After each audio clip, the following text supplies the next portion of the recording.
السلام علیکم، S M news کے ساتھ میں ہوں مقدر رضا۔ ایس ایم نیوز اسٹوڈیو میں خوش آمدید۔ خبروں کا سلسلہ بڑھاتے ہوئے خبر شامل کرتے ہیں کراچی سے۔ کراچی میں 3 مختلف مقامات پر آگ لگنے کے واقعات میں 2 افراد جاں بحق ہو گئے اور 2 افراد شدید زخمی ہو گئے ہیں۔ اسی حوالے سے بات کرتے ہیں بیورو چیف ذوالفقار علی سے۔ ذوالفقار آگاہ کیجیے گا اس حوالے سے۔ جی بالکل، لنڈی 36B میں مکان میں آگ لگنے سے ماں بیٹی جاں بحق جبکہ باپ اور بیٹا زخمی ہو گئے۔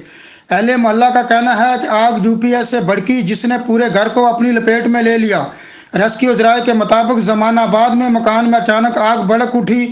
فائر بریگیڈ اور ریسکیو ٹیموں نے موقع پر پہنچ کر امدادی کام کا آغاز کیا۔